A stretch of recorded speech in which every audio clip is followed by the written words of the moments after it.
Welcome and thank you for joining us today for From AIOps to Role-Based Agentic Operations, How AI is Changing the Frontline of IT and Network Operations.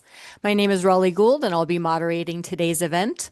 Our featured speakers are Seamus McGillicuddy, VP of Research covering Network Infrastructure and Operations at Enterprise Management Associates, Josh Kindiger, co-founder and COO at Grokstream, and Larry Lien, Chief Product Officer at Grokstream.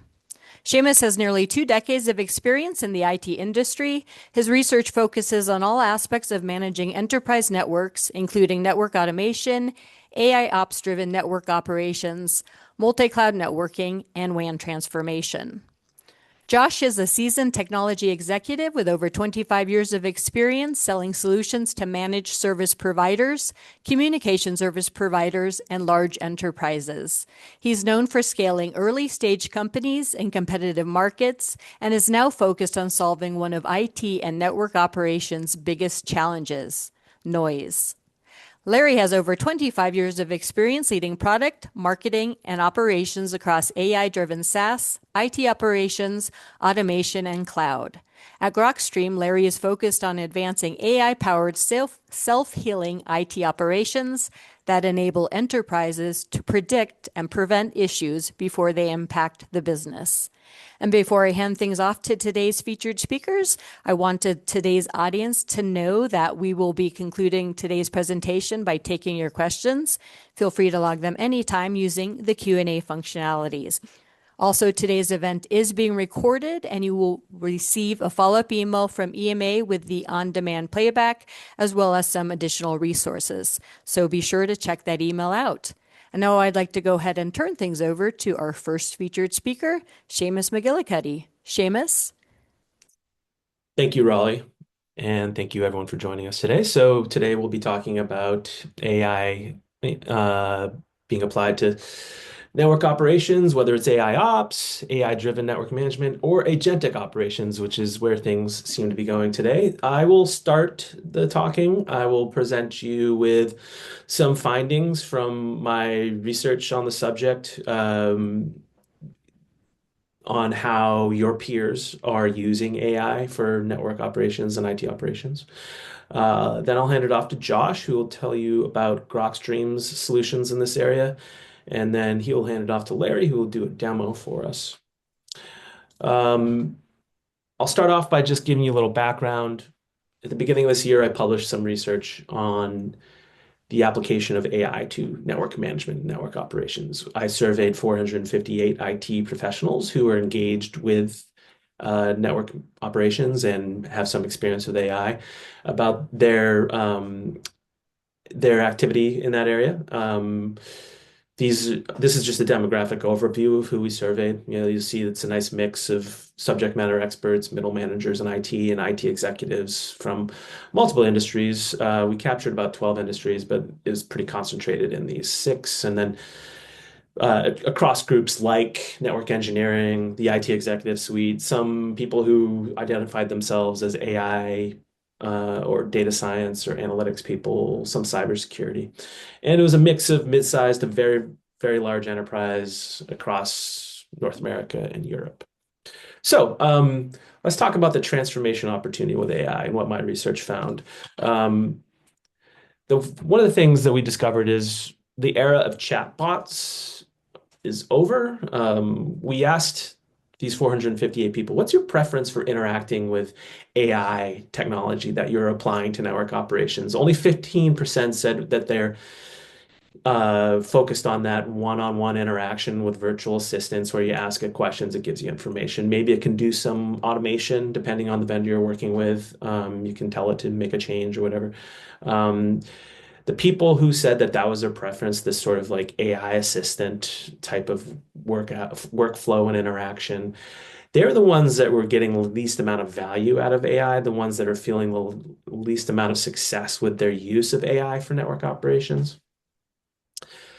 A little more than a third of them said they wanted AI-enabled collaborative workspaces where they're interacting with agents and other members of their team,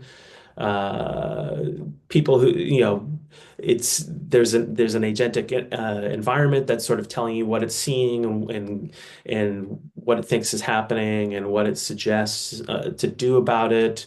Um, and then the whole team can chat about it too and chat with the agent.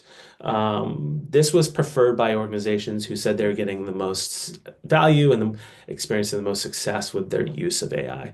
It also correlated with faster execution of tasks in general when we were asking them about what sort of outcomes they're getting with AI. These people were speeding up their workflows. 30% said that they want AI insights and analysis embedded in workflows and dashboards. So, like a static environment where there's a tool that you're using and the vendor is infusing AI into it. We didn't see any correlation, more success or less success with that. And then 19% said they were looking for proactive contextual prompts and suggestions based on system state. This is an example of where like agents would detect and alert operators to a problem they should be focused on. Uh, this is just some color from what we're seeing. In addition to surveying people, I also did some one-on-one interviews with uh, network tool architects and network engineers at large organizations. So this network tools lead at a very large global bank. He said he liked the idea of using AI to improve troubleshooting, do some of the things that traditionally required a lot of experience. Packet analysis, he said, was kind of a lost art, and having AI that can get into the complexity of that would be good. And then this network tools director at a large research university in the North America said he'd like to leverage AI to proactively figure out what's going on with the network, to notice trends and anomalies and go out and fix issues like switch misconfigurations. We want to get to a point where AI is telling us that there's something wrong that we should look at. We'd also like it to suggest playbooks that it can run to fix those issues. That is very much not a chatbot. That is an agent, an agentic environment. Um, AI has the potential to change how infrastructure and operations teams work. So we asked in the survey, in what ways do you believe AI can best improve the way network infrastructure and people, network engineering people, network operations people work? You see, most of them saw three opportunities: faster execution of tasks, and that was happening more often, as I mentioned in the previous slide, with people that were doing agentic environments rather than just a chat bot. Error reduction, so they're committing fewer errors, which in turn translates to better network resilience, better network security posture, and reduced toil or busy work. Um, Something that comes to mind is like being able to answer an audit more quickly because an agent is sort of putting together a report for you as opposed to you spending a week pulling it together. Almost half of them said they also saw an opportunity for better team collaboration. And then the lowest opportunity was empowerment of lower skilled personnel, people being, their tier one personnel being able to take on more complex tasks, for instance. Better collaboration was expected more by IT executives than subject matter experts. So subject matter experts like engineers, architects, admins were a little more cynical about this, leading to them being able to collaborate better with their teammates. But IT executives are looking for that and expecting that. And it is also better collaboration was also reported more by organizations that are experiencing the most success with AI. So it seems to be something that can be a stretch goal for organizations that are doing really well with how they consume AI for network operations. Large enterprises, 10,000 or more employees, were expecting that opportunity to like get their lower skilled personnel to do more than they have in the past. So that's something that you might want to consider if you're at a larger company. Um, so we're seeing a lot of business benefits. We asked what do you expect to get out of your investments in agentic and AI-driven network operations? And the two biggest opportunities were faster resolution of network problems. So accelerating that mean time to resolution or remediation, and improve network performance and experience. So we already mentioned that there are fewer errors occurring as a result of AI-driven operations, but also There'd be some predictive capability or that can sort of help you anticipate and prevent problems before they impact you. The secondary opportunities, reduce security risk, cost optimization, proactive problem prevention, which actually folds into improved network performance and experience to some extent. Larger enterprises told us that they're expecting an opportunity to become more responsive to changes, like business requirements or, oh, we're gonna start using a new cloud provider or something. Can you help us operationalize that? That's a very tertiary opportunity in general, but the larger companies want that. And here's a network infrastructure and operations manager at a Fortune 500 energy company kind of gets into that a little bit. He's like, I think AI is going to help us respond to incidents quicker, help us diagnose yellow flags before they turn into red flags, and it'll help us reduce our self-inflicted outages. So he was talking about, improved network performance, but also proactive problem prevention. So, solving today's business issues, we asked IT pros to tell us what kinds of uh, technical priorities and projects and concerns they think AI can help them address. And these are the top four responses. So they think AI-driven or agentic NetOps is going to help them deal with evolving security threats. It's also going to help them deal with hybrid multi-cloud complexity, which is something that has been plaguing network operations for quite a few years now. It's going to help them address technical skills gaps in the networking team.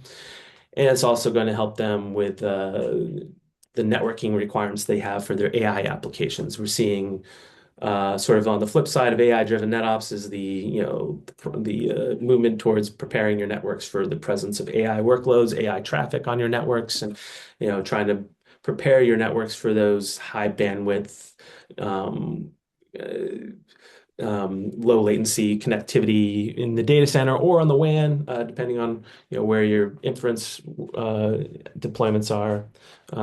So they think that if they apply AI to network operations, it's going to improve their ability to manage performance for AI applications. This network tool architect at a large bank said that the average network engineer is going to be expected to do more. Having AI capabilities that can help them do things faster would be very important. That gets into to all of these things.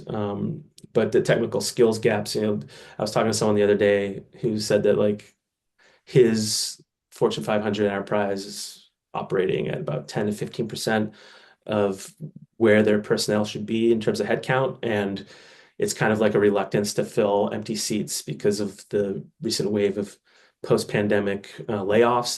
They don't want to overhire again. So they're sort of operating under capacity and it forces them to do more with less. And so they're dealing with technical skills gaps as a result. And that's sort of where AI can help fill the gap. So,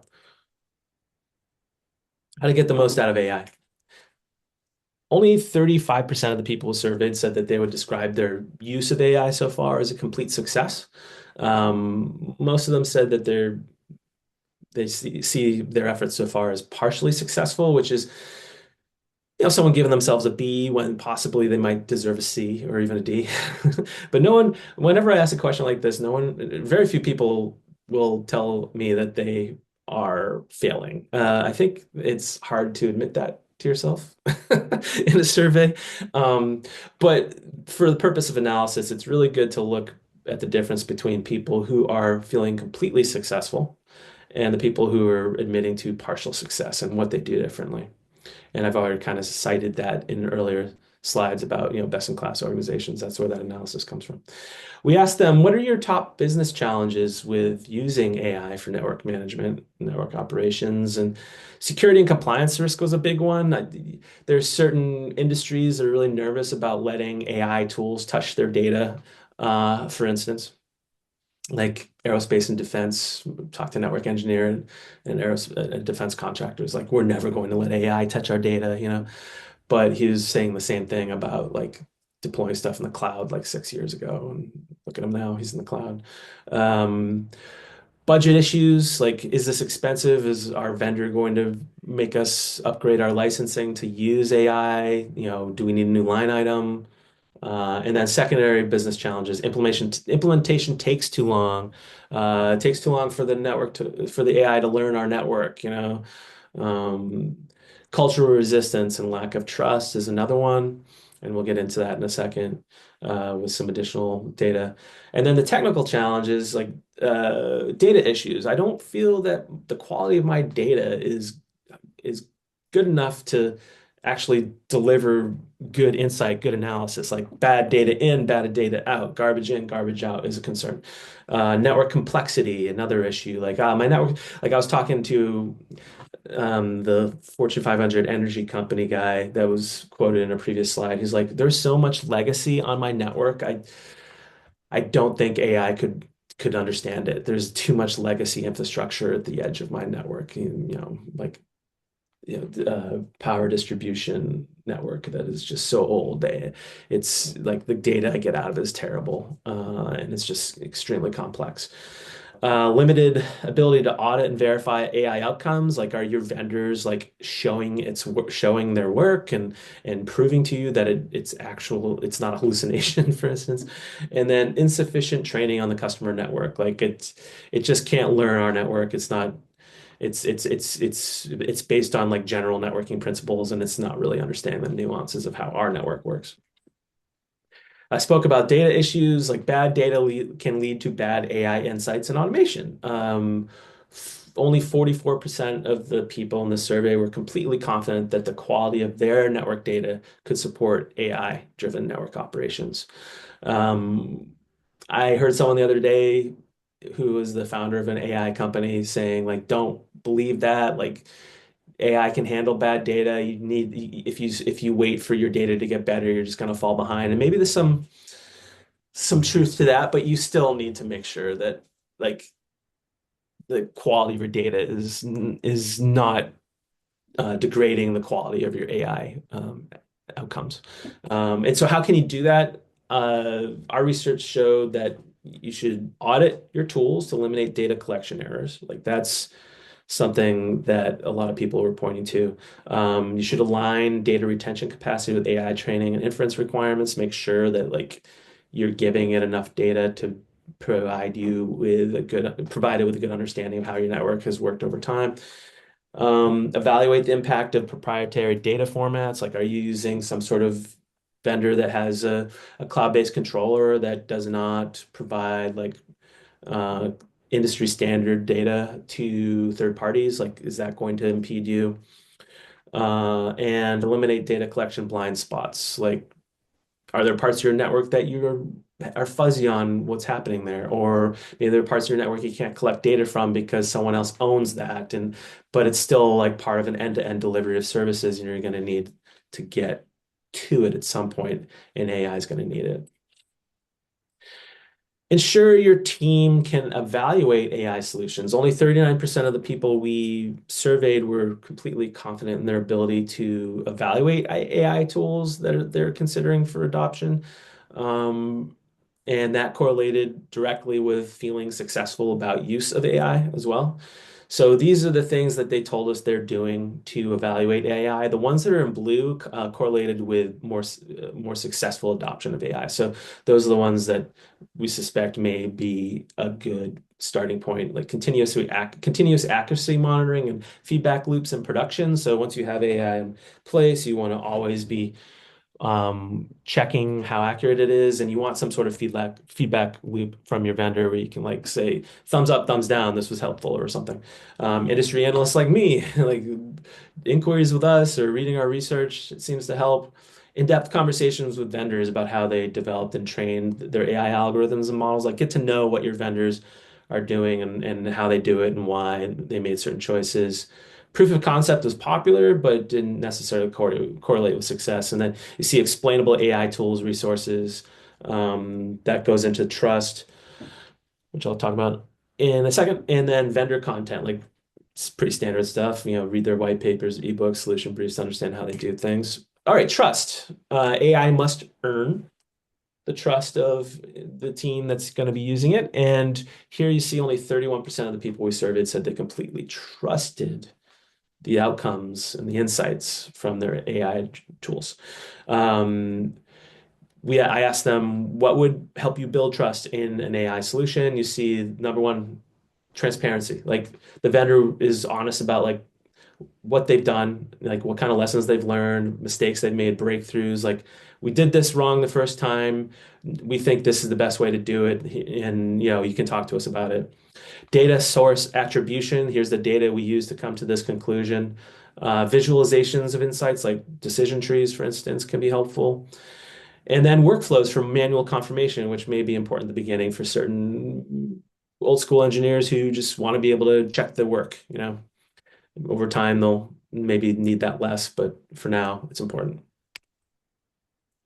Finally, the operations gap. So, a lot of a lot of vendors who offer agentic NetOps tools and solutions will talk about a future of autonomous operations.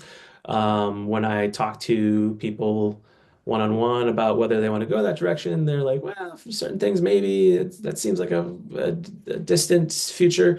Um, this is from different research one of my colleagues did, redefining modern service management.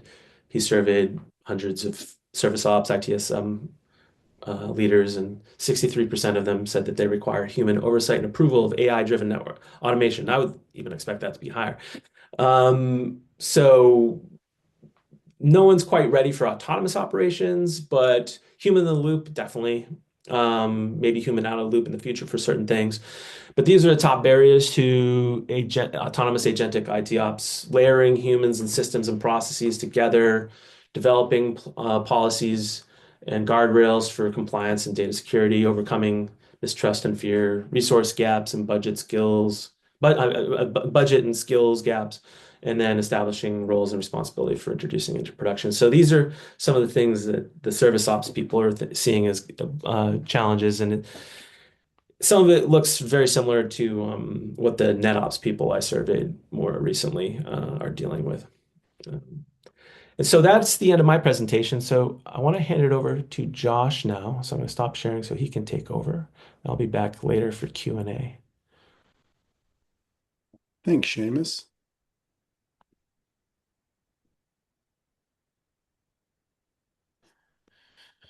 Okay, guys, what I'd like to do first is just kind of provide some background. So basically, my partners, my co-founders, and I have kind of been in the same space for the last 25 years now. We've previously started and sold a couple other companies. Interestingly, it's always been focused on kind of solving the same problem, which is this problem in network and IT operations around, basically driving efficiency. Early on, we had a value-added reseller, reselling best of breed, event management, monitoring solutions, ITSM platforms. We did that for right around 10 years. I think we deployed in something over 200, customers, so a lot of experience in the space. After that, we launched our first software company, which was an automation platform called Resolve Systems. Again, targeting those same operations teams to drive efficiency. As Resolve took off, we sold off the legacy services business. We grew Resolve for 10 years. And we sold Resolve to a company called Insight Venture Partners. And effectively, as soon as we sold Resolve, Grokstream was launched. We had a very fortunate kind of situation where we were able to partner with a company called Numenta early on. And Numenta, the co-founders of Numenta were the original co-founders of Palm Pilot and Handspring. Jeff Hawkins was the CEO. He basically, I think of him as a mad scientist. He's written books on artificial intelligence. One of them is called A Thousand Brains. And the key there is that Jeff felt that in order to solve the big AI problem, you had to truly understand how the human brain learned. So you're going to hear me talk today about basically Grok being biologically inspired. And when I think of biologically inspired and mimicking the human brain, I'm not a data scientist, but I like to think in terms of my kids, right? When my kids were toddlers at 4, were starting to learn even before they could talk. They leveraged their senses, sight, touch, sound, taste. And even before, they knew what things were, basically you learn things like if I hug my dog will lick me. If I squeeze my cat scratches me. If I stick my hand in the fire, it's going to burn. And we learned that in an unsupervised way. The second type of learning was around how we were able to kind of classify things or learn what they were called, right? And in data science world, we call it labeling.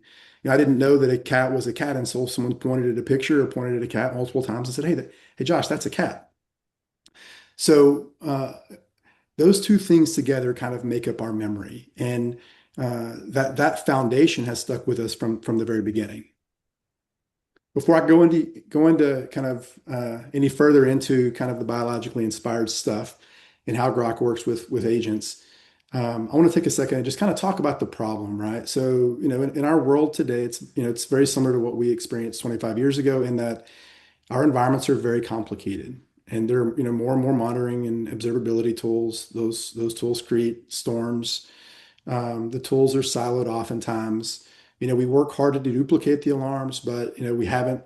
True correlation is very difficult when you're using a rules-based approach or a topology-based approach. Now we're layering on LLMs, and while it's providing value, it's not actually getting us kind of ultimately to where we want to go.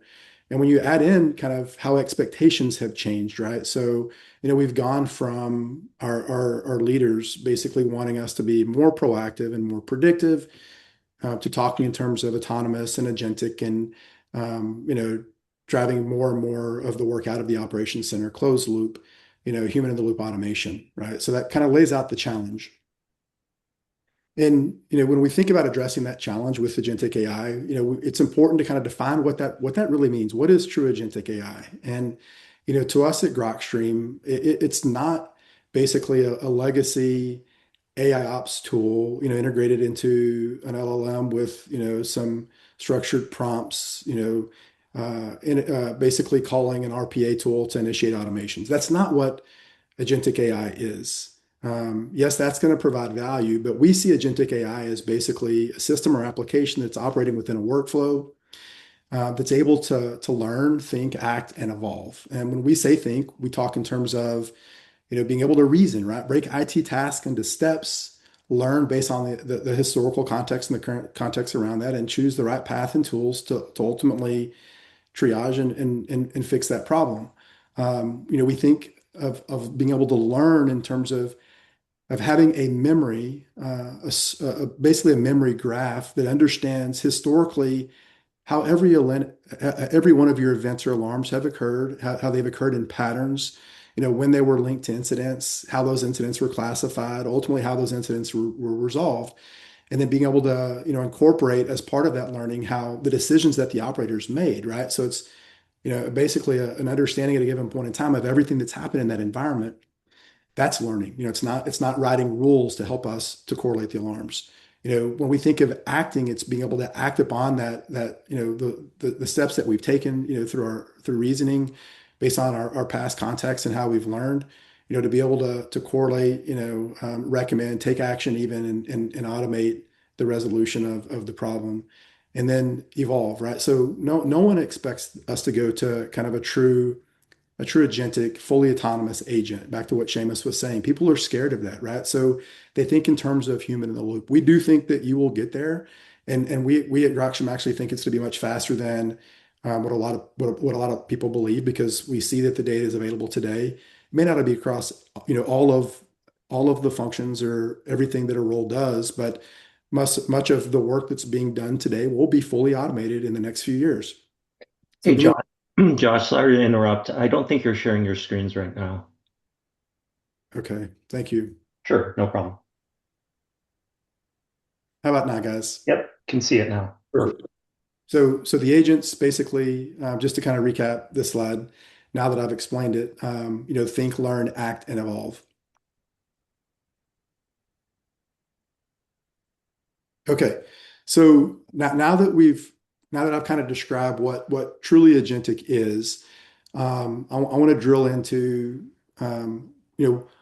what's different. What's different when you've taken a legacy AIOps, layered on the LLM assistant, RPA approach versus kind of this truly agentic approach. And I've talked a lot about the foundation, which is kind of that memory, right? But it's important to understand kind of how the output changes and what the key differentiators are, right? So when we think in terms of memory and learning, if you're using a rules-based approach or a tag-based approach or topology-based approach, as the foundation to group alarms and bring meaning to those alarms before you apply the LLM, then it's really more of use cases. You're thinking about moments versus solving all of the problems, leveraging your enterprise memory.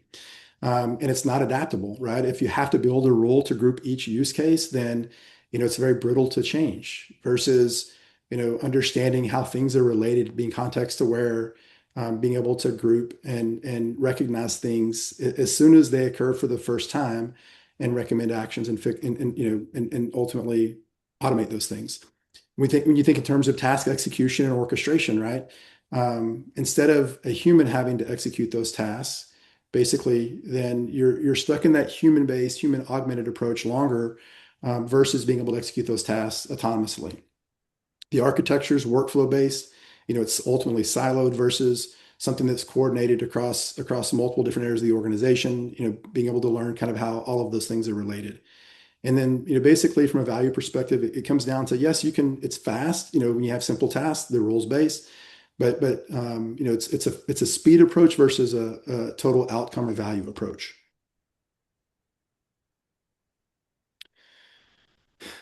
And just to kind of build on that, I've talked about kind of legacy AIOps tools. I'll tell a quick story. A lot of the customers that we talk to, basically when we go in and they're familiar with this AIOps term, we get kind of pulled into this conversation around kind of their hesitancy, their disbelief.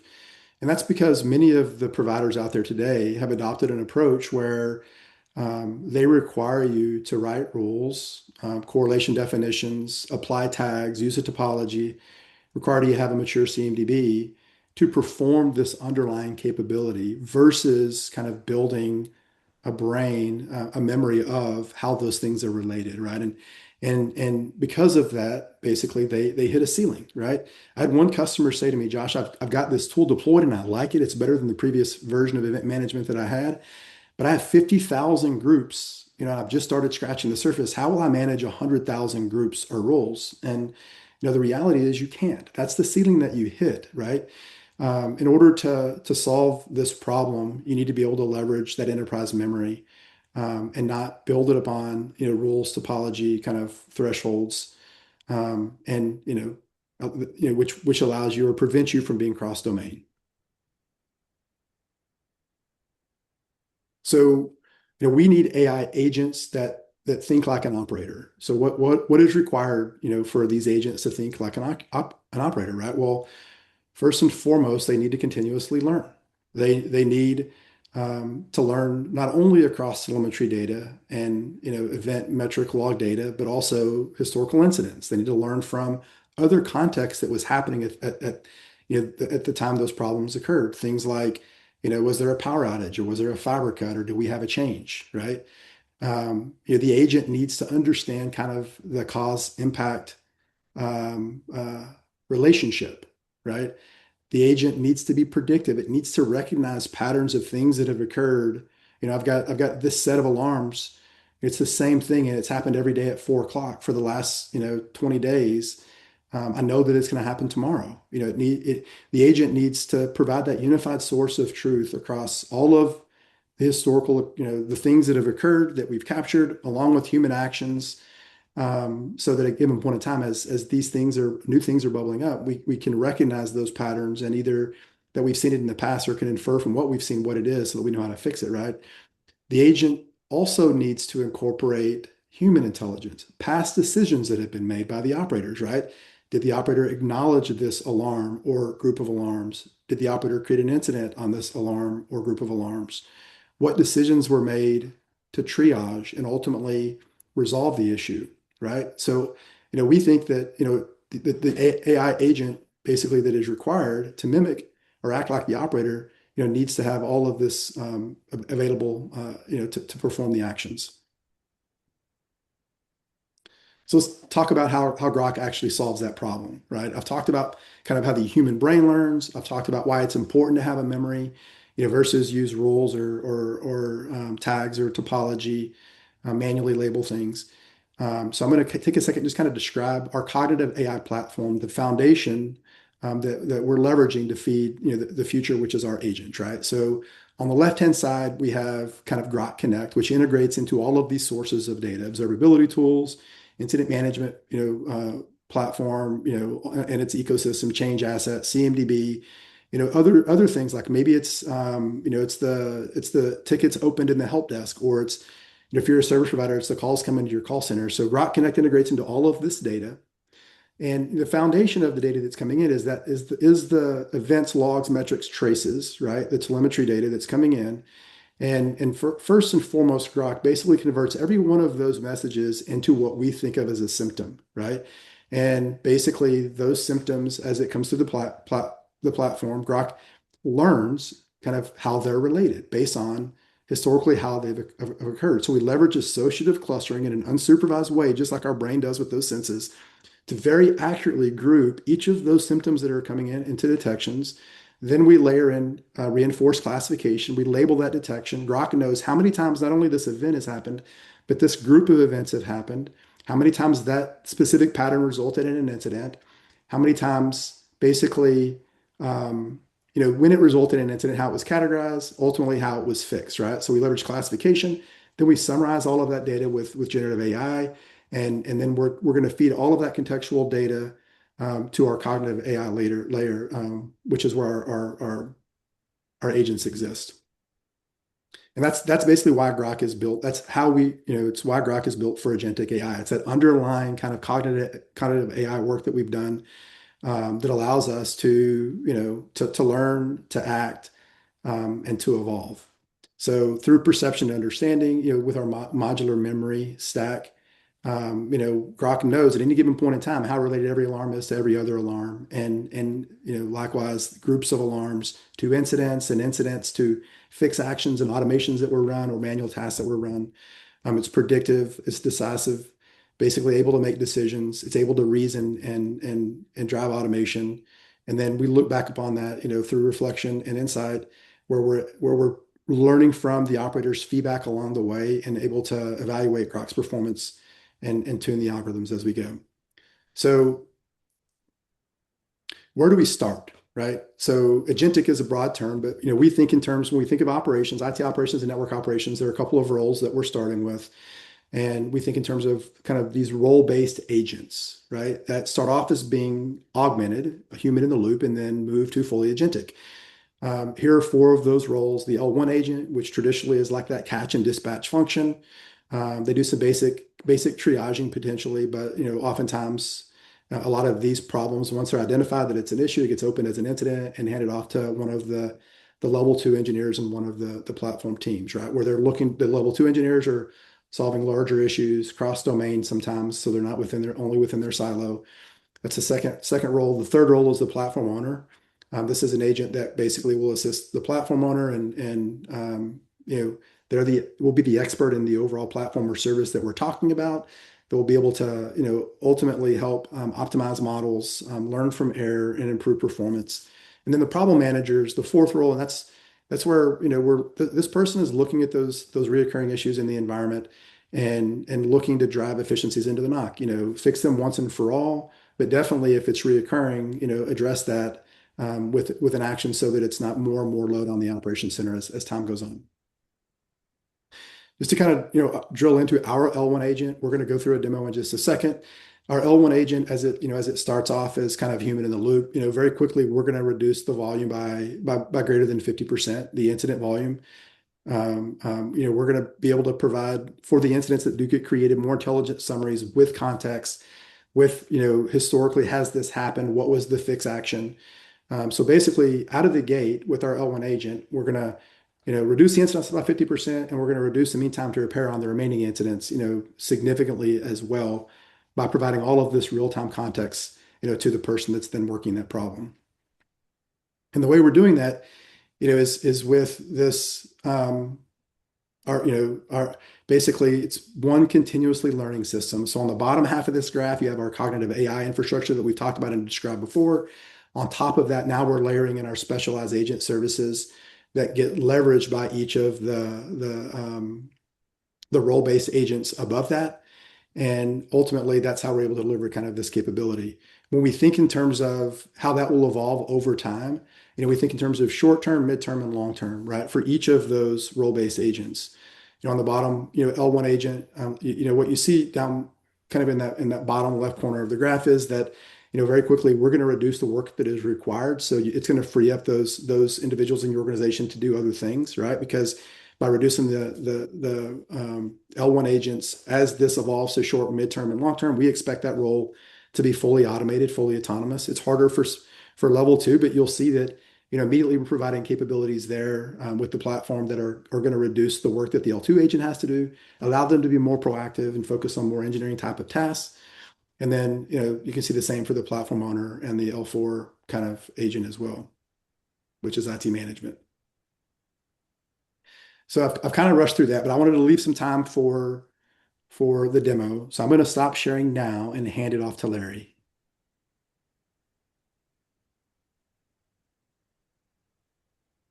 All right. Thank you, Josh. And for this next section, I'm going to try to bring it all together with a demo. So I'm going to walk you through a series of scenarios to give you a sense of how our AI and agentic solutions can help deliver value in operational environments. And this is going to closely follow exactly what Josh just presented here. So in this first scenario, I'm going to walk you through how our L1 Ops agent detects, diagnoses, and resolves issues autonomously behind the scenes.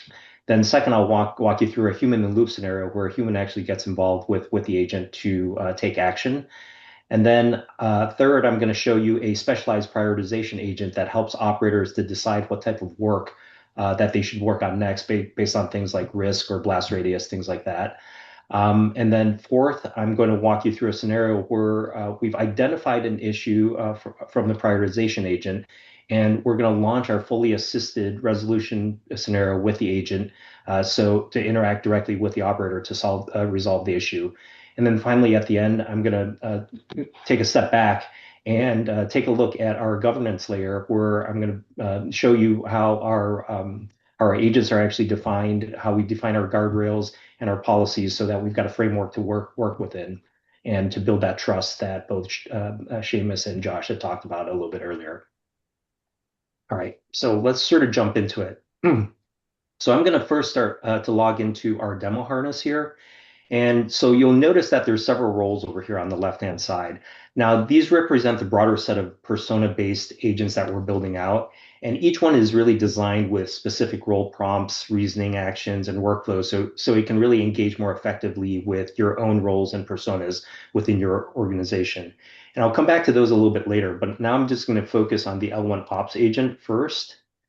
And I'm going to log in here. Okay, so in this first scenario, I'm going to show you how the agent can diagnose and resolve issues autonomously behind the scenes.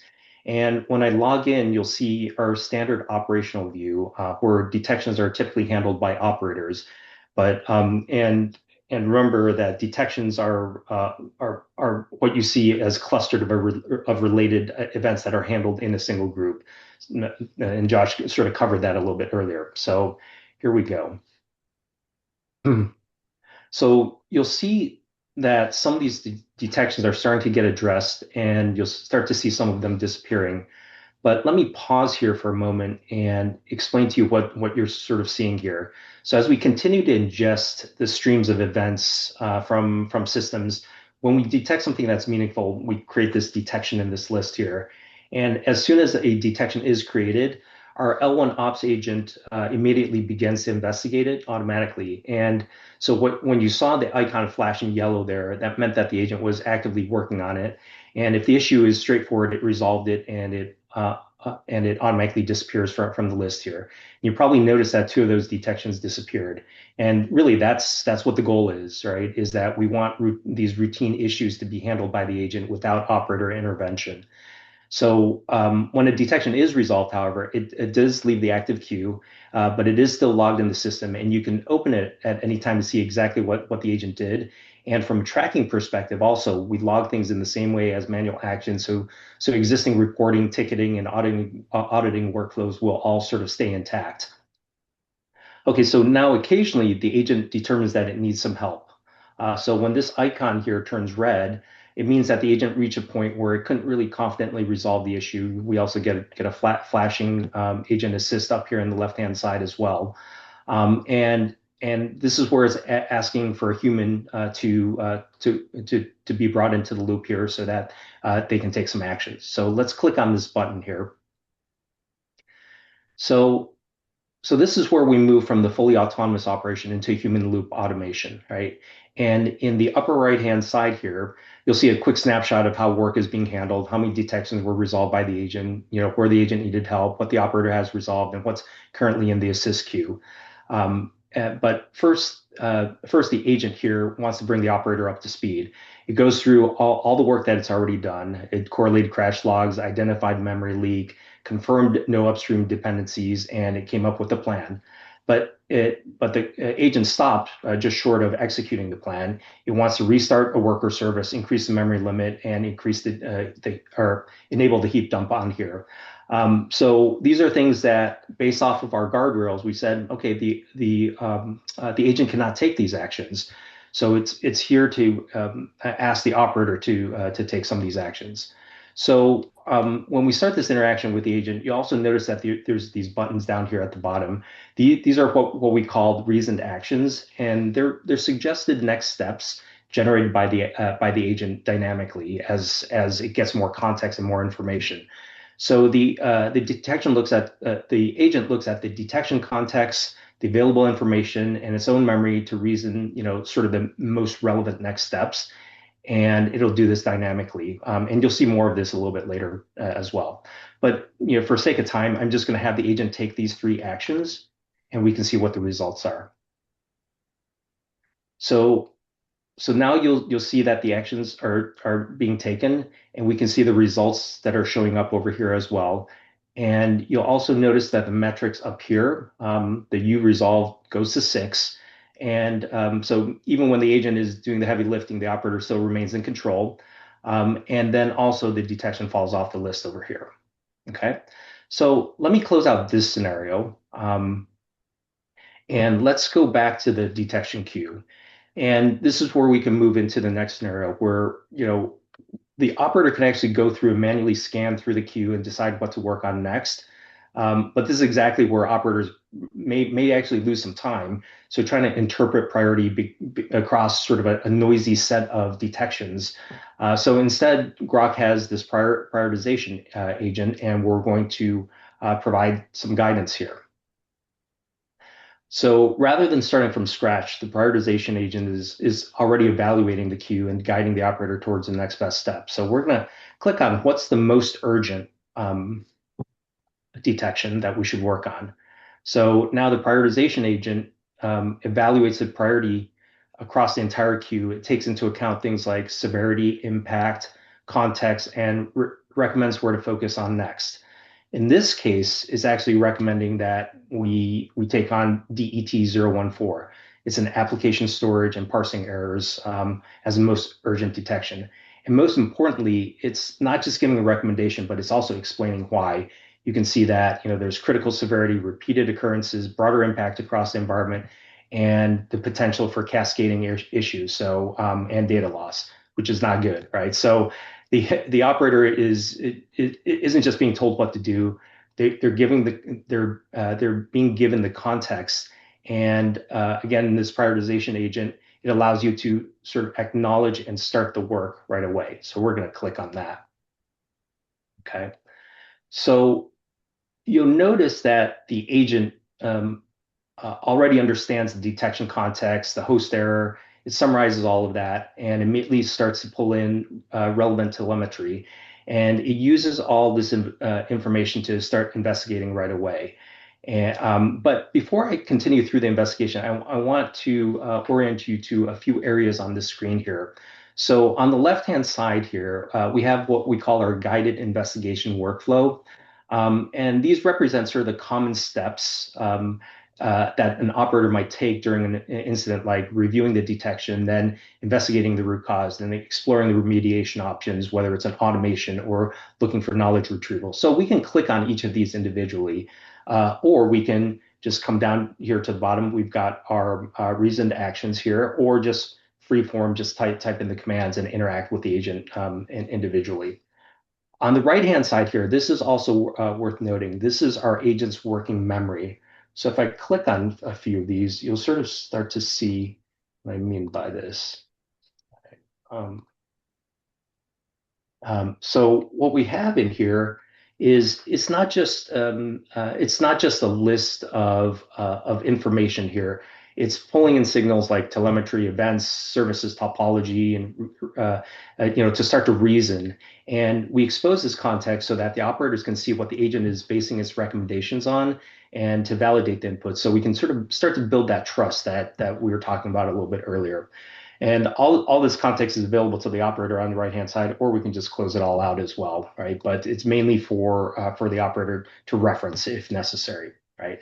So let's go back to the investigation here. So in this case, the agent has already identified the root cause, and it's a failing disk on this dev SDC server or host, and is generating an IO errors, which is corrupting data on this partition 07.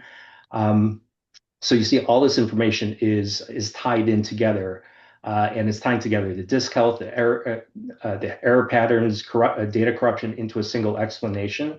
And it also provides a concise summary of what it thinks the hypothetical root cause is.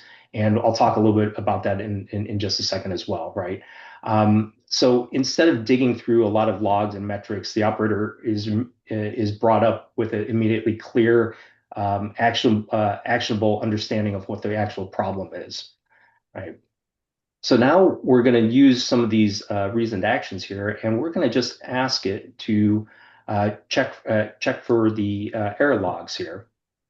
So here the agent is going to pull up the underlying error logs associated with the detection.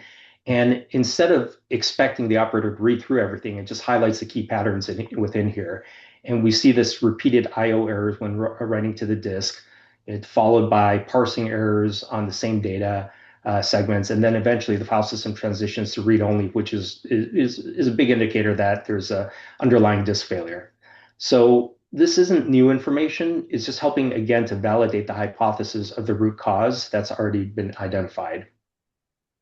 So now the operator can also continue to directly ask more questions in the preset, or we may want to move to this root cause analysis and start to take some action. And we can click on here on the upper left-hand side. So the operator has a pretty good idea of what the issue is, but we're going to have the agent take one more last look to validate the root cause by correlating additional sources of telemetry from potentially other systems, and just take a look at this, and this is going to build confidence in the actual diagnosis here, right? So I'm going to check for related telemetry here, and it's going to pull some information back, and you'll be able to see that the timing of the events here closely aligned with the identified failure. The pattern is repeatable across multiple occurrences, and most importantly, the issue is isolated to this specific host. So all of this information is pointing to the same conclusion, and this is what allows the system to move from a likely root cause to a validated root cause. And instead of the operator having to confirm this manually, the system can do this correlation and validation in real time for the operator. So let's move to the next step here. The operator probably wants to take some action. Okay, so we're going to click on our automation advisor. And at this stage, the operator is naturally asking whether the system can actually handle, can help to resolve the issue. We're going to show all the relevant automations that can be run here. And it shows all the automation candidates and ranks them based off of confidence and expected impact. So in this case, we can see several options, but including this disk failure auto failover, which has a very high 96% confidence level, along with additional supporting automations for grouping, runbook execution, et cetera, right? But so instead of having to search through scripts or different runbooks, running all this manually, the operator is presented with a prioritized list of actions, that is going to resolve this issue. So we can ask it for more information. Tell me more about one. Type this information in. So here it's going to just drill into the top recommendations and understand how the system would resolve the issue.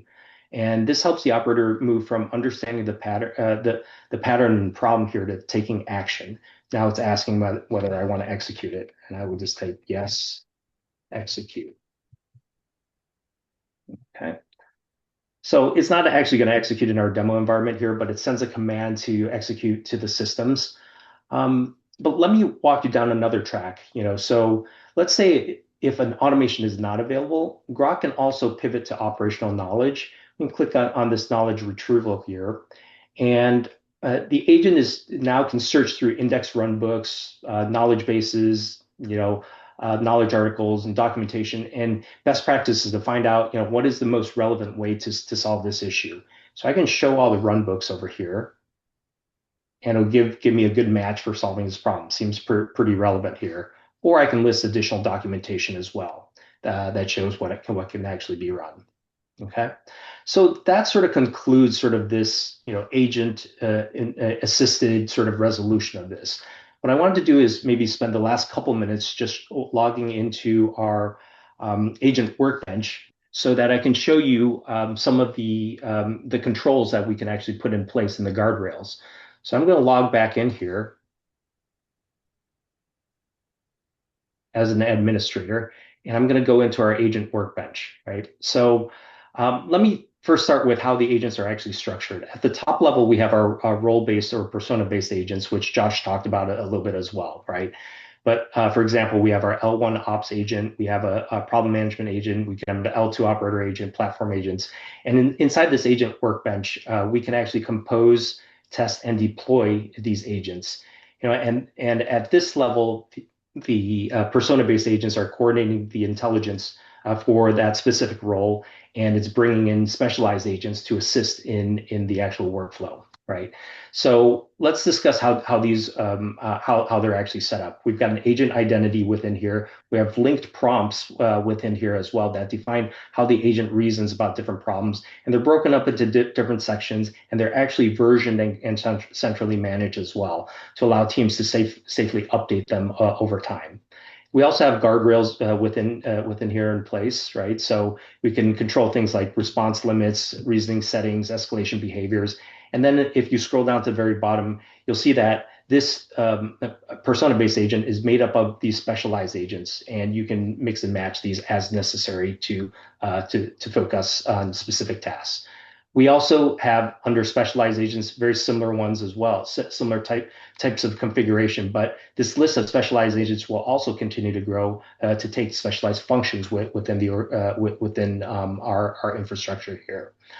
So it's very much configured in the same way, where we've got an identity with linked prompts. We've got new tools and integrations, and we can further control those as well as guardrails. And the last part about this that I want to show you is this capability section, right? And this capability section is how the agents are actually structured, right? So they represent sort of the very atomic actions, the lowest level atomic actions and analysis functions that our agents are allowed to perform. And think of these as sort of the building blocks of the agent behavior. And this allows us to control everything down to the very low level of actions that can be taken. And we also have a way to govern and require approval for each of these actions that are taken as well. Right. So if I were to roll this all together, we operate across multiple layers. First, we've got our persona-based agents that are aligned to operational personas, and they coordinate between specialized agents that perform focused reasoning and analysis tasks. And then we have our capabilities registry, which governs the actual actions that can be taken by the agents. And it's sort of this layered architecture that allows us to take action, but still operate within sort of clear governance and safety controls. So I wanted to thank you for sticking with me to the very end here. And I know we're bringing us right up to the hour. But before I hand things back to the moderator, I did want to bring back up this slide here. Oops. To have you reach out to us at this link below if you have any questions about what we presented today, either myself or Josh. We'd love to hear from you. And okay, back to you, Raleigh. Thank you. Great. Thank you, Larry. We are at the top of the hour, so we will conclude today's event. But as Larry mentioned, Grokstream does have a demo, and I will include a link as well if you want to request access to the demo. And I will be sending out the follow-up email as well. I wanted to thank our speakers for today's great information, and I wanted to thank our audience for taking time out of your schedule to join us. Thank you again for joining us, and I hope we'll see you at a future EMA Research webinar.